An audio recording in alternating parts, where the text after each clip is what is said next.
বাবে ধন্যবাদ আৰু এই মুহূৰ্তত লৈ আহিছো এটা বিশেষ খবৰ এবাৰ অংকিতা দত্তৰ বিৰুদ্ধে বিস্ফোৰক মন্তব্য কৰিছে ভূপেন বৰাই তেওঁ কৈছে যে অংকিতাৰ সৈতে আমাৰ কোনো সম্পৰ্ক নাই কংগ্ৰেছৰ কোনো সম্পৰ্ক নাই অংকিতা দত্তৰ সৈতে আৰু কিয় তেওঁ এনেদৰে কৈছে সবিশেষ জনাই যাম এই মুহূৰ্তত এবাৰ অংকিতা দত্তৰ বিৰুদ্ধে ভূপেন বৰাৰ বিস্ফোৰক মন্তব্য কৰিছে এবাৰ অংকিতাৰ বিৰুদ্ধে ভূপেন বৰাই এতিয়া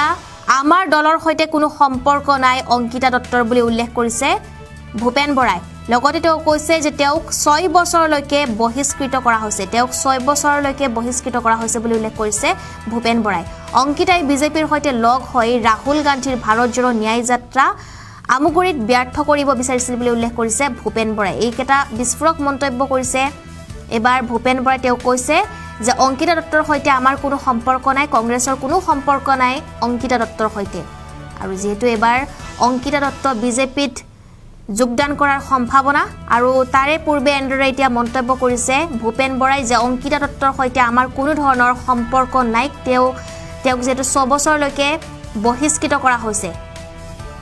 এক ডাঙৰ খবৰ জনাইছো এই মুহূৰ্তত আৰু লোকসভা নিৰ্বাচনৰ পূৰ্বে এনেদৰে এতিয়া বিজেপি যোগদান কৰিব লৈছে এজনৰ পিছত আনজন এতিয়া নেতা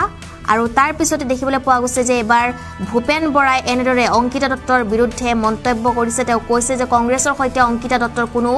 সম্পৰ্ক নাই আৰু আমাৰ লগত কোনো সম্পৰ্ক নাই অংকিতা দত্তৰ আৰু অংকিতা দত্তই যেহেতু বিজেপিৰ সৈতে লগ হৈ ৰাহুল গান্ধীৰ ভাৰত জোড়ো ন্যায় যাত্ৰা আমুগুৰিত ব্যৰ্থ কৰিব বিচাৰিছিল তেওঁক 6 বছৰলৈকে বহিষ্কৃত কৰা হৈছে এতিয়া আমাৰ দলৰ সৈতে কোনো সম্পৰ্ক নাই অংকিতা দত্তৰ এই মুহূৰ্তত সেই গুৰুত্বপূৰ্ণ মন্তব্য শুনাই ল'ব বিচাৰিছো এনেকৈ মই তেওঁক কৈছো অংকিতা দত্ত আমি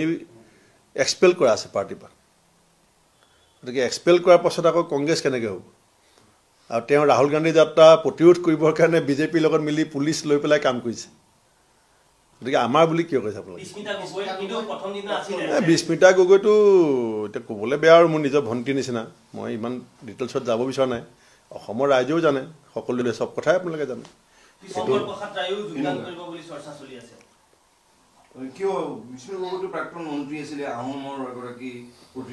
তেওঁক মই সভাপতি হোৱাৰ পিছত মহিলা কংগ্ৰেছৰ সভাপতি হ'বৰ কাৰণে প্ৰস্তাৱ দিছিলোঁ মই নাজানো জইন কৰিব নকয় কিন্তু মই কথাটো কৈছোঁ মই বিস্মিতা গগৈক সভাপতি হোৱাৰ পাছত ৰাজীৱ ভৱনতে মই মাতি আনি কৈছিলোঁ যে তুমি অসম প্ৰদেশ মহিলা কংগ্ৰেছৰ সভানেত্ৰী হোৱাটো বিচাৰোঁ আমি একেলগে কাম কৰোঁ তেতিয়া মোক কৈছিলে যে দাদা মই দুবাৰ বৰ বেয়াকৈ হাৰিলোঁ মোৰ ডিফাৰেঞ্চটো বহুত ডাঙৰ গতিকে মই মানে অলপ হতাশ মোৰ সেনেকৈ মোক কোৱাৰ পাছত তেতিয়া নিজেই হতাশ বহুত তেতিয়া মই কৈছিলোঁ আমিতো চবেই হাৰিছোঁ আমি চবেই আকৌ জিকিব লাগিব তুমি কাম কৰা এনেকৈ মই তেওঁক কৈছিলোঁ কিন্তু তেওঁ ইমান বেছি সক্ৰিয়তা তাৰপিছত লোৱা নাই মই কিন্তু অসম মহিলা কংগ্ৰেছৰ সভানেত্ৰী ল'ব লাগে বুলি তেওঁক কৈছিলোঁ অংকিতা দত্ত আমি এক্সপেল কৰা আছে পাৰ্টিৰ পৰা গতিকে এক্সপেল কৰাৰ পাছত আকৌ কংগ্ৰেছ কেনেকৈ হ'ব আৰু তেওঁ ৰাহুল গান্ধী যাত্ৰা প্ৰতিৰোধ কৰিবৰ কাৰণে বিজেপিৰ লগত মিলি পুলিচ লৈ পেলাই কাম কৰিছে গতিকে আমাৰ বুলি কিয় কৈছে আপোনালোকে বিস্মিতা গগৈটো এতিয়া ক'বলৈ বেয়া আৰু মোৰ নিজৰ ভণ্টিৰ নিচিনা মই ইমান ডিটেইলছত যাব বিচৰা নাই অসমৰ ৰাইজেও জানে সকলোৱে সব কথাই আপোনালোকে জানে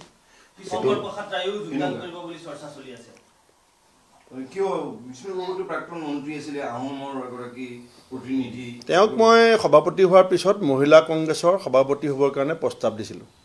মই নাজানো জইন কৰিব নকয় কিন্তু মই কথাটো কৈছোঁ মই বিস্মিতা গগৈক সভাপতি হোৱাৰ পাছত ৰাজীৱ ভৱনতে মই মাতি আনি কৈছিলোঁ যে তুমি অসম প্ৰদেশ মহিলা কংগ্ৰেছৰ সভানেত্ৰী হোৱাটো বিচাৰোঁ আমি একেলগে কাম কৰোঁ তেতিয়া মোক কৈছিলে যে দাদা মই দুবাৰ বৰ বেয়াকৈ হাৰিলোঁ মোৰ ডিফাৰেঞ্চটো বহুত ডাঙৰ গতিকে মই মানে অলপ হতাশ মোৰ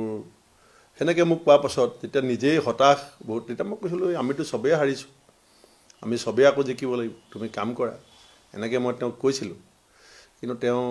ইমান বেছি সক্ৰিয়তা তাৰপিছত লোৱা নাই মই কিন্তু অসম মহিলা কংগ্ৰেছৰ সভানেত্ৰী ল'ব লাগে বুলি তেওঁক কৈছিলোঁ